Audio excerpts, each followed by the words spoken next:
What are the worst video games that have ever been made? That's what I decided to ask TikTok, and honestly some of the answers are gonna blow you away, and I couldn't disagree with some of them more. Let's get started. One of the most consistent answers that I got on the worst video game that people had ever played was basically all From Software games. Specifically Elden Ring came up quite a lot. Check out this comment from the guy who asked. Elden Ring, confusing as hell, no objective, and the combat felt clunky. Now I'm not sure if I agree with the combat feeling clunky, but I do agree that Elden Ring is definitely a confusing game. I actually ended up really loving the game, but it took me about 30 hours just to understand what's going on. Now everyone who loves From Software games is going to be screaming and shouting at me saying, not every game holds your hand, not everything is on rails, and I understand that, but the barrier to entry on From Software games is fairly high. Not only are the bosses horrifically difficult and rage-inducing and make you want to smash your controller into a wall, they also don't really do a good job of explaining what all the stats mean.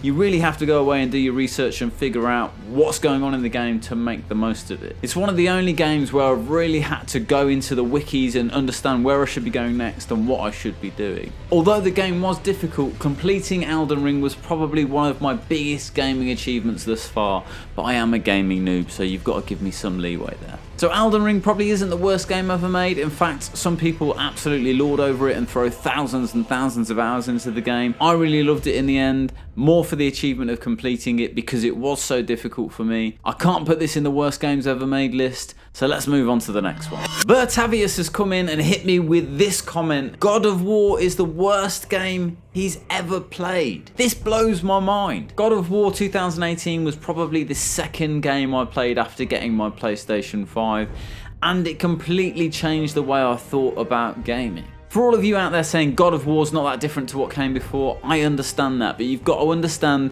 that I'm a noob to gaming. PlayStation 5 is the first console I owned probably since the PlayStation 3, and I basically didn't game for a good 15 years. Since getting my PlayStation 5, I've played a whole host of games, but God of War was the second game that I played after getting my PS5 on release. This is one of those games where I would start a gaming session at about 9 PM and consistently just say to myself, just one more thing, just one more thing, just one more thing. And then suddenly Mrs. Charm's coming downstairs at 3 o'clock in the morning asking why I haven't come to bed yet. And I'm sitting there, glazed eyes, staring at the screen, not understanding where the time went.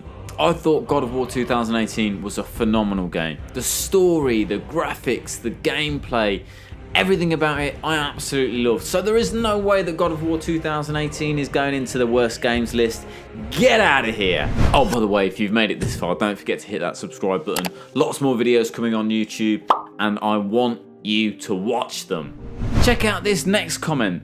The Last of Us Part 2 and The Division, it's way too hard, and Last of Us 2 is awful for obvious reasons. What are these obvious reasons? Why does everyone hate on The Last of Us Part 2? I played The Last of Us Part 1 after I had seen the television series, so I knew broadly what was going to happen. But when it came to The Last of Us Part 2, I had no idea. All I had was a hint from a friend that said it gets even darker, and I was struggling to wrap my head around how that could possibly be. I'd heard a lot of people say they really didn't enjoy The Last of Us Part 2, but I thought the game was a phenomenal story. And I think this is the crux of the issue with The Last of Us Part 2, is that people can't appreciate good story-driven games. Yes, it's on rails, yes, it's very linear, yes, there's big long cutscenes, but those are all the things that I love about the game. Not everything has to be some open world mammoth where you can go and do whatever you want, whenever you want. Sometimes you can just get immersed into a thing and experience it. As for the division of the game, I thought that was one of the benefits of it. When I started playing as Abby in The Last of Us Part 2, I really didn't want to get involved. I thought she was the baddie, and I really didn't want to be playing as her in the game. But by the end of it, I realised there are no bad guys, there are no good guys. Everyone's just doing whatever they can to survive and doing what they think is right at the time. Abby's not a good guy, Ellie's not a good guy, none of them are good guys. They all make mistakes. And I thought the ending of that game was the most realistic section of it, when Abby comes home to an empty house to find Dina and the baby gone. I broke my heart. Here's another common comment that I got on TikTok when I asked people what the worst games they played were. FIFA. Not a specific FIFA, just FIFA in general. And I can really relate to this, not because I've played the FIFA games, just because I think football is boring as f*** and we can all move on with our lives without it. I can't imagine anything worse than sitting there playing a virtual version of football all day long. What do? Just dive and roll on the floor until the ref gives you a free kick? Shout down the line on the head? I have no idea what's going on in these games. They seem pointless to me, so I'll just move on. Could Hogwarts Legacy be on the worst games list? I played Hogwarts Legacy and I really enjoyed it. There were hints of the Arkham games and Spider-Man games in terms of fighting mechanics. There were puzzles to solve, some of which came directly from the Arkham games. And as far as open world games go, it had pretty much everything you could think of. Graphically, it looked phenomenal. It had a fairly big map. There were plenty of side missions to do outside of the main story. One of the things that I will say is that the main story probably could have been a bit stronger and drawn me in a little bit. The biggest frustration for me with Hogwarts Legacy is that I was so overwhelmed with information at all times. Every 3 seconds I was getting a letter from someone saying they needed help with something. I needed to go and collect a frog or blast a wizard. Something was going on at all times, and it was often a little bit too much going on and you didn't really know what you should be doing next, just because there were so many options. Now, you might see that as a positive because there's so much to do in the world, but when you're in the middle of a game, it can kind of pull you out of the immersion a little bit and make you feel a little bit overwhelmed with what's going on. As far as the world and the details of the world itself, it's pretty much unparalleled.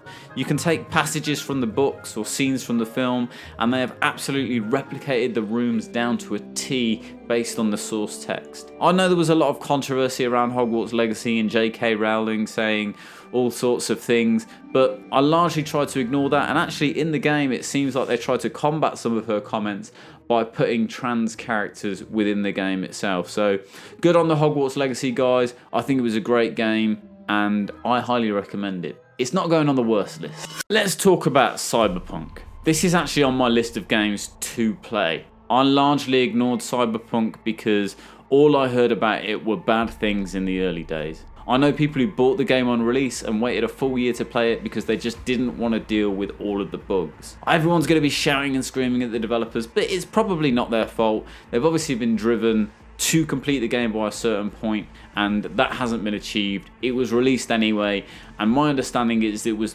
buggy to the point that it was unplayable. What I do hear now is that it is a completely playable game. They've ironed out most of the bugs. There's a new DLC that's come out, so why not give it a go? Maybe you played it when it was first released and it wasn't great because of the bugs, but my understanding now is that it's a pretty good game. Probably not in the kind of AAA best games out there category, but definitely worth playing. So I'm definitely going to give it a go. What did you think of Cyberpunk? Starfield was one of the biggest game releases of the year and it was hyped a lot. So that always puts it in a really risky position in terms of if it doesn't meet that hype, it's going to be absolutely trashed.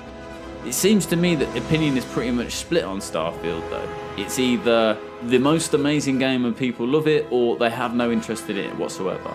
I know people who have played it for 10 minutes and given up, and I know people who have put hundreds of hours into it, so there must be something in there. The question for me is, do you have to be a Bethesda game fan in order to enjoy a game like Starfield? Looking at the game from a visual perspective, based on the gameplay that I've seen, I wasn't that impressed. The graphics and the visuals seem a little bit dated, even though this is a brand new game, and that might just be a reflection of the fact that Bethesda have built the game on an older engine. If you compare it to something like Red Dead 2 and the kind of details that exist in that game, it feels like it's pretty far behind. There's also the challenge of it being a space sim, which has its own bunch of issues, which we'll talk about in a little minute, based on another worst game suggestion from TikTok. We've already started talking about space sims, so let's talk about No Man's Sky. I haven't played this game, but my general understanding about space sims is they can get a little bit tedious.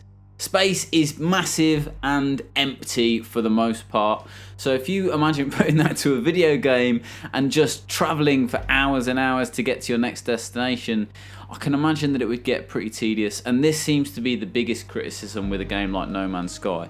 I have heard, however, as the game has progressed, people have enjoyed it more and more, so it might be something I give a go, but I can understand why people might get frustrated with space sims. On the other hand though, the big complaint you seem to get with people playing Starfield is that they're upset that you don't get to do more of the travelling, so it might just be that video game people are just too hard to please and it's pointless trying to do anything.